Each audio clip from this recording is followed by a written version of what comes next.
Financial accounting with basic tally ERP9 या कोर्समधील session number 8 या भागामध्ये आपण अकाउंट ग्रुप्स यावरती डिस्कशन करूया। पाठीमागच्या भागामध्ये आपण अकाउंट ग्रुपविषयी डिस्कस करायला सुरुवात केला होता आणि या पाठीमागच्या सेशनमध्ये आपण काही ग्रुप्सविषयी डिस्कशन केलेलं आहे। टॅली सॉफ्टवेअरमध्ये कंपनी क्रिएट केल्यानंतर लेजर क्रिएट करण्यासाठी अकाउंट्स ग्रुप कोणते कोणते उपलब्ध आहेत याविषयी माहिती असणं आवश्यक आहे आणि त्या संदर्भात आपण मागच्या सेशनमध्ये डिस्कस करायला सुरुवात केला होता। तर टॅलीमध्ये एकूण 28 अकाउंट ग्रुप्स उपलब्ध आहेत। एकूण 28 अकाउंट ग्रुप्स टॅली ERP9 मध्ये उपलब्ध आहेत। तुम्ही तुमचे स्वतःचे देखील कस्टम ग्रुप क्रिएट करू शकता। या एकूण 28 ग्रुपमध्ये प्रायमरी 15 आहेत, म्हणजे 15 प्रायमरी अकाउंट्स आहेत, तर काही सबग्रुप्स देखील आहेत। एकूण 13 सबग्रुप्स आहेत। यापैकी आपण पाठीमागच्या सेशनमध्ये लोन्स लायबिलिटी यामध्ये असणारे सर्व सबग्रुप्स आपण पाहिले। त्यानंतर कॅपिटल अकाउंट विषयी देखील आपण डिस्कशन केलं। कॅपिटल अकाउंट नंतर आपण काही आणखीन ग्रुप्स डिस्कस केले, त्यामध्ये करंट लायबिलिटीज, त्यानंतर आपण करंट असेट हा देखील एक ग्रुप डिस्कस केलेला आहे। त्याचबरोबर आपण फिक्स्ड असेट हा एक अकाउंट ग्रुप डिस्कस केलेला आहे। इन्व्हेस्टमेंट हा एक अकाउंट ग्रुप आपण डिस्कस केलेला आहे। इतके अकाउंट ग्रुप्स आपण डिस्कस केलेले आहेत। हा एक अकाउंट ग्रुप आपण डिस्कस करतोय ब्रँच और डिव्हिजन। तर आपण आता डिस्कस करूया या अकाउंट ग्रुपचा वापर तुम्ही कधी करू शकाल। ब्रँच आणि डिव्हिजन या अकाउंट ग्रुपचा वापर तुम्हाला सर्व प्रकारचे ब्रँच ऑफिसेसचा अकाउंट ओपन करण्यासाठी करता येऊ शकेल। You can place all ledgers for branches, divisions, affiliate units, sister concern etcetera under this group.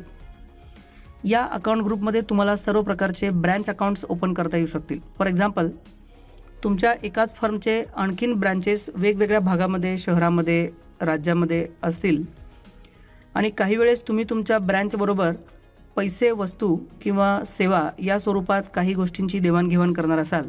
एकाच कंपनीच्या 2 वेगवेगळ्या ब्रँचेसमध्ये होणारे व्यवहार आणि त्यांची नोंद करण्यासाठी तुम्हाला त्या सर्व ब्रँचेसचे अकाउंट ओपन करता येऊ शकतात। टॅलीमध्ये सन्ड्री, डेटर्स आणि क्रेडिटर्स या व्यतिरिक्त ब्रँच किंवा डिव्हिजन या ग्रुपमध्ये क्रिएट केल्या गेलेल्या अकाउंटचा वापर देखील तुम्ही परचेस आणि सेल्स ट्रान्झॅक्शनमध्ये करू शकता। Just like a third party account like sundry, debtors and creditors, in Tally you can make use of branch or division accounts inside sales and purchase vouchers. Purchase आणि cells ट्रान्झॅक्शन्समध्ये तुम्ही branch, division या प्रकारच्या अकाउंटचा वापर करू शकता। पुढचा account group आहे miscellaneous expenses assets. Next account group is miscellaneous expenses asset. Tally ERP9 मध्ये हा देखील एक अकाउंट ग्रुप मिसलेनियस एक्सपेन्सेस या नावाने ओळखला जातो। या मिसलेनियस एक्सपेन्सेस या अकाउंट ग्रुपमध्ये तुम्हाला सर्व प्रकारच्या प्रिलिमिनरी किंवा प्री ऑपरेटिव्ह किंवा ज्या लिमिटेड कंपनीज असतात त्यांना काही एक्सपेन्सेस त्या वर्षी राईट ऑफ करता येत नाहीत प्रॉफिट अँड लॉस अकाउंटमध्ये। अशा प्रकारचे एक्सपेन्सेस अकाउंट्स ओपन करण्यासाठी तुम्ही मिसलेनियस एक्सपेन्सेस असेट या अकाउंट ग्रुपचा वापर करू शकता। फॉर एक्झाम्पल, काही विशेष खर्च किंवा एक्सपेन्सेस एखाद्या वर्षी केले जातात, पण त्या वर्षी केला जाणारा जो खर्च असतो तो कदाचित त्या एकाच वर्षासाठी नसून पुढच्या कित्येक वर्षासाठी केला जाऊ शकतो। फॉर एक्झाम्पल, मी एखादी मशिनरी विकत घेतली आहे आणि ती मशिनरी इन्स्टॉल करण्यासाठी काही खर्च मी यावर्षी केलेला आहे, पण तो जो खर्च केलेला आहे तो त्या एकाच वर्षाचा नसून पुढच्या 10 वर्षासाठी तो खर्च आहे। तर त्या वर्षी दिले जाणारे पैसे किंवा त्या वर्षी केला जाणारा खर्च हा त्या वर्षीच्या प्रॉफिट अँड लॉस अकाउंटमध्ये एकाच वर्षी जमा खर्च न करता तो टप्प्याटप्प्याने पुढच्या वर्षामध्ये किंवा पुढच्या काही वर्षामध्ये तो विभागला जाणार आहे। आणि अशा प्रकारच्या खर्चाची एंट्री करत असताना जो लेजर तुम्हाला तयार करावा लागेल तो तुम्ही मिसलेनियस एक्सपेन्सेस असेट या प्रकारच्या अकाउंट ग्रुपमध्ये क्रिएट करू शकता। फॉर लिमिटेड कंपनीज और other companies, all the preliminary expenses, pre operative expenses and similar expenses should fall under this group and expenses which are not written off to the profit and loss account for the current year. Maybe काही वेळेला कंपनीला loss होतो, तर अशा प्रकारचा जो loss होतो किंवा जो निगेटिव्ह बॅलन्स असतो प्रॉफिट अँड लॉस अकाउंटचा तो देखील या मिसलेनियस एक्सपेन्सेस या अकाउंट ग्रुपमध्ये दर्शवला जातो। त्यानंतर पुढचा अकाउंट ग्रुप आहे सस्पेन्स अकाउंट. काही वेळेस लेजर क्रिएट करत असताना त्या लेजरचं नेचर हे आपल्याला माहिती नसतं किंवा त्या ट्रान्झॅक्शनचं स्वरूप आपल्याला माहिती नसतं. अशावेळी तुम्ही सस्पेन्स या अकाउंट ग्रुपमध्ये लेजर क्रिएट करू शकता. This group can be used to create suspense accounts to record transactions whose details are not yet known. काही वेळेस आपण एखाद्या व्यक्तीला पैसे दिले असतात किंवा एखाद्या व्यक्तीकडून पैसे आपल्याला आलेले असतात, पण दिले जाणारे पैसे हे नेमके कोणत्या कारणासाठी दिलेले आहेत, म्हणजे तो एक खर्च आहे का त्या व्यक्तीचं देणं होतं म्हणून ते दिलेलं आहे का त्या व्यक्तीला उसने म्हणून दिलेलं आहेत. ट्रान्झॅक्शनचं स्वरूप माहिती नसेल पण लेजर तर क्रिएट करायचं आहे, लेजरची एंट्री तर करायची आहे, लेजरमध्ये ट्रान्झॅक्शनचं पोस्टिंग तर करायचं आहे. अशा वेळेस तुम्ही तात्पुरत्या स्वरूपासाठी सस्पेन्स अकाउंट या अकाउंट हेडखाली लेजर क्रिएट करून तुम्ही जर्नल एंट्री करू शकता, वाउचर एंट्री करू शकता. पण हे आपल्याला कायमस्वरूपी ठेवता येणार नाही. ज्यावेळेस तुम्हाला त्या ट्रान्झॅक्शनचं स्वरूप समजेल त्यावेळेस तुम्हाला त्या लेजरचा अकाउंट ग्रुप चेंज करावा लागेल. Later on the transactions are posted on to the appropriate account. नंतर हे सर्व ट्रान्झॅक्शन्स ॲप्रोप्रिएट अकाउंटला तुम्हाला पुन्हा पोस्ट करावे लागतील. म्हणजेच तुम्हाला करेक्टिव्ह ॲक्शन्स पुन्हा एकदा घ्यावे लागतील. त्या ट्रान्झॅक्शनचं स्वरूप समजल्यानंतर तुम्हाला तशी आणखीन एक एंट्री करावी लागेल. नेहमी लक्षात ठेवा, जेव्हा तुम्ही सस्पेन्स अकाउंट या ग्रुपमध्ये एखादा लेजर तयार करता आणि त्या लेजरवरती तुम्ही एखादी एंट्री पोस्ट करता, ज्यावेळेस तुम्हाला ट्रान्झॅक्शनचं खरं स्वरूप समजेल तेव्हा तुम्हाला ती एंट्री डिलीट करून पुन्हा नवीन एंट्री करणं असं नाही करायचं आहे, तर त्याच एंट्रीला नवीन अकाउंटमध्ये तुम्हाला रिपोस्ट करायचं आहे किंवा तुम्हाला ॲडजस्टमेंट एंट्रीज करायची आहेत. कोणत्याही प्रकारची ट्रान्झॅक्शन्स केल्यानंतर, वाउचर एंट्री केल्यानंतर ती डायरेक्टली डिलीट आपण कधीच करत नाही, तर तुम्हाला करेक्टिव्ह ॲक्शन्स घ्यावे लागतात. आणि या करेक्टिव्ह ॲक्शन घेणं म्हणजे तुम्हाला ॲडजस्टमेंट एंट्रीज करावे लागतात. करेक्ट लेजर क्रिएट करून त्या लेजरला तुम्हाला या ट्रान्झॅक्शनची जी काही अमाऊंट आहे ती तुम्हाला डेबिट किंवा क्रेडिट करून तुम्हाला ॲडजस्टमेंट एंट्री करावी लागेल. So suspense account group can be used to create ledgers whose details are not non.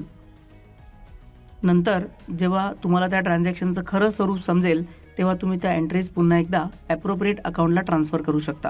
Next account group is sales account. पुढचा अकाउंट ग्रुप आहे तो म्हणजे सेल्स अकाउंट. सेल्स अकाउंट या अकाउंट ग्रुपमध्ये विक्रीशी संबंधित सर्व प्रकारचे लेजर्स तुम्ही तयार करू शकता. आवश्यकतेनुसार तुम्ही विक्रीशी संबंधित मल्टिपल लेजर्स क्रिएट करू शकता. All sorts of sales transactions or sales accounts should constitute in this sales account group. तुम्ही सेल्ससाठी, सेल्स रिटर्नसाठी, त्याचबरोबर टॅक्स लायबिलिटी वेगवेगळी दाखवण्यासाठी किंवा वेगवेगळ्या टॅक्स लायबिलिटीजसाठी किंवा प्रोडक्टसाठी तुम्ही वेगवेगळ्या प्रकारचे सेल्स अकाउंट क्रिएट करू शकता.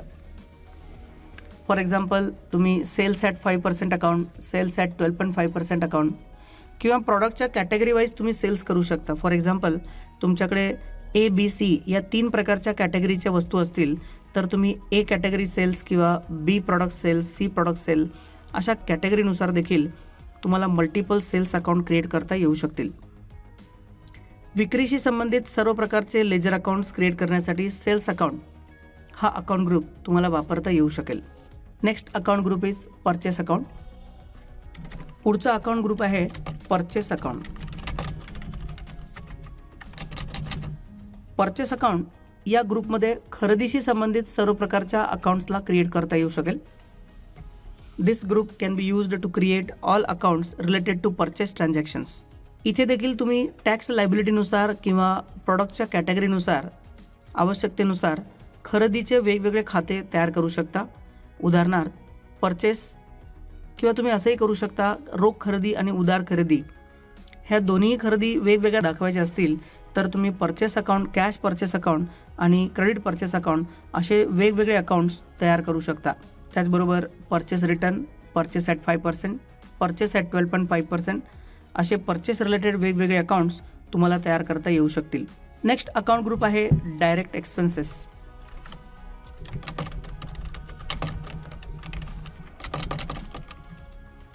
डायरेक्ट एक्सपेन्सेस आणि इनडायरेक्ट एक्सपेन्सेस हे 2 वेगवेगळे अकाउंट ग्रुप्स तुम्हाला यूज करायचे आहेत. Direct expenses and indirect expenses.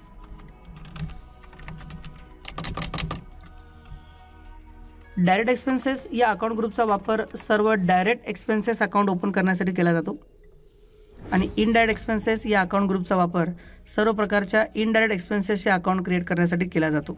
Direct expenses आणि इनडायरेक्ट एक्सपेन्सेस यामध्ये नेमका फरक काय आहे हे आपण पाहूया. एखाद्या कंपनीमध्ये काही खर्च किंवा काही एक्सपेन्सेस हे प्रत्यक्षात त्या वस्तू किंवा त्या सेवांच्यावर आधारित असतात. Some expenses are occurred directly on some particular product or services. आणि काही प्रॉडक्ट असे असतात की जे विशिष्ट वस्तूवरती नसतात. Expenses awkward on specific goods or services. Specific goods or services are called as direct expenses, and expenses occurred which are not directly related to any goods or services. Expenses not directly related to any goods or services. For example, आपण जर एखाद्या वस्तू खरेदी केल्या असतील आणि खरेदी केलेल्या वस्तू एका ठिकाणाहून दुसऱ्या ठिकाणी ट्रान्सफर करण्यासाठी किंवा ट्रान्सपोर्ट करण्यासाठी जो खर्च आलेला असतो तो खर्च त्या विशिष्ट वस्तूंसाठी आलेला असतो. समजा मी पुण्याहून 10 लॅपटॉप खरेदी केले, तर 10 लॅपटॉप मी पुण्याहून खरेदी केले असतील तर पुण्यामधून सांगलीमध्ये ट्रॅव्हलिंगसाठी किंवा त्या ट्रान्सपोर्टेशनसाठी जे फ्रेट किंवा वाहतुकीचं भाडं दिलं जाणार आहे, हे वाहतुकीचं भाडं फक्त त्या 10 लॅपटॉपसाठी दिलं जाणार आहे. अशा खर्चांना डायरेक्ट एक्सपेन्सेस असं म्हणतात. उदाहरणार्थ फ्रेट, वाहतुकीचं भाडं किंवा freight. This is example of direct expenses. किंवा त्या वस्तूंसाठी काही हमाली द्यावी लागणार आहे. समजा मी 10 लॅपटॉप खरेदी केलेले आहेत, तर हे 10 लॅपटॉप गोडाऊनमध्ये ठेवण्यासाठी जे वेजेस किंवा जी मजुरी द्यावी लागणार आहे, हे देखील मजुरी किंवा हे खर्च त्या विशिष्ट वस्तूंसाठी दिले जाणार आहे. काही ठिकाणी पूर्वी जकात किंवा ऑक्ट्रॉय हा खर्च दिला जात होता आणि ती जकात किंवा ऑक्ट्रॉय ही त्या विशिष्ट वस्तूंवर दिली जात होती जी तुम्ही खरेदी करता. मे बी तुम्ही विक्री करता आणि विक्री करत असताना देखील तुम्हाला काही वेळेला पॅकिंग करावे लागतात आणि पॅकिंग एक्सपेन्सेस तुम्हाला द्यावे लागतात. पॅकिंग एक्सपेन्सेस, पॅकेजिंग एक्सपेन्सेस असं आपण त्याला म्हणूया. आणि हे पॅकिंग एक्सपेन्सेस हे त्या विशिष्ट वस्तूवरती द्यावे लागतात. उदाहरणार्थ 10 वस्तूंचं विक्री करण्यासाठी जे पॅकेजिंग करावं लागतं, तर त्या पॅकेजिंग एक्सपेन्सेसना त्या 10 वस्तूंसाठी दिले जातात. ते पॅकेजिंग एक्सपेन्सेस त्या 10 वस्तूंसाठी दिले जातात. तर एखाद्या स्पेसिफिक वस्तू किंवा सेवांच्यावरती येणारा खर्च म्हणजे डायरेक्ट एक्सपेन्सेस. पण मला माझ्या ऑफिसचं लाईट बिल द्यावं लागतं, माझ्या ऑफिसमध्ये काम करणाऱ्या एम्प्लॉईजना सॅलरी द्यावी लागते, तर सॅलरी ही एका विशिष्ट वस्तूसाठी दिली जात नाही. लाईट बिल, गोडाऊनचं रेंट हे त्या विशिष्ट वस्तूसाठी दिलं जात नाही. So these expenses are not directly related to any goods or services. These expenses are called as indirect expenses. So expenses which are incurred for the specific product or services which are directly charged on the products are identified as a direct expenses. For example wages, freight, factory expenses, manufacturing expenses. समजा एखादी वस्तू manufacture करण्यासाठी काही खर्च लागतात. For example एखाद्या वस्तूच्या कच्च्या मालापासून पक्क्या मालामध्ये निर्माण करण्यासाठी त्या वस्तूवरती काही खर्च केले जातात. त्याला डायरेक्ट एक्सपेन्सेस असं म्हणतात. आणि इनडायरेक्ट एक्सपेन्सेस म्हणजे असे खर्च की जे कुठल्याही प्रॉडक्ट किंवा सर्व्हिसेसवरती डायरेक्टली चार्ज केले जात नाहीत. उदाहरणार्थ स्टाफला दिली जाणारी सॅलरी, गोडाऊनला दिलं जाणारं रेंट, ऑफिस किंवा गोडाऊनचं light bill, phone bill, travelling expenses. हे एक्सपेन्सेस एका विशिष्ट वस्तू किंवा सेवांच्या पुरते मर्यादित नसतात. त्यामुळे अशा प्रकारच्या खर्चांचे अकाउंट ओपन करण्यासाठी तुम्ही इनडायरेक्ट एक्सपेन्सेस हा अकाउंट ग्रुप वापरू शकता. आवश्यकतेप्रमाणे तुम्ही डायरेक्ट एक्सपेन्सेस आणि इनडायरेक्ट एक्सपेन्सेस ह्या 2 अकाउंट ग्रुपचा योग्य पद्धतीने वापर करू शकता. त्यानंतर डायरेक्ट इन्कम हा देखील एक अकाउंट ग्रुप टॅलीमध्ये उपलब्ध आहे. आणि दुसरा आहे इनडायरेक्ट इन्कम. डायरेक्ट इन्कम आणि इनडायरेक्ट इन्कम.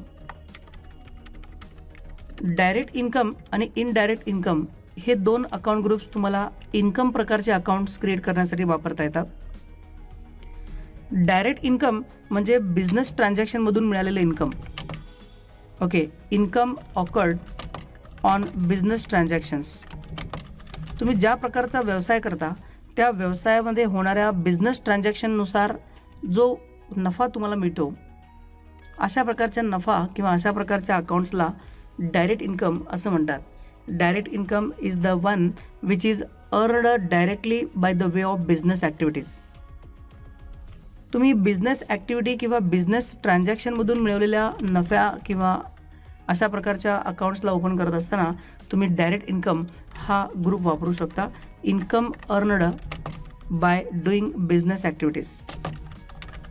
पण काही वेळेस मी काही पैसे एखाद्या बँकेमध्ये FD स्वरूपात ठेवलेले आहेत आणि त्या FDवरती मला एखादं इंटरेस्ट मिळतं, एखाद्या ट्रान्झॅक्शन्सवरती मला काही कमिशन्स मिळतात, काही अवॉर्ड्स मिळतात. तर या प्रकारचे जे इन्कम्स असतात यांना इनडायरेक्ट इन्कम असं म्हणतात. Income earned other than business activities. मग ते एखाद्या पद्धतीचं कमिशन असू शकेल, अवॉर्ड्स असू शकतील, इंटरेस्ट म्हणजे व्याज असू शकेल. अशा प्रकारच्या इन्कम रिलेटेड अकाउंट्सना ओपन करण्यासाठी तुम्ही इनडायरेक्ट इन्कम या अकाउंट ग्रुपचा वापर करू शकता.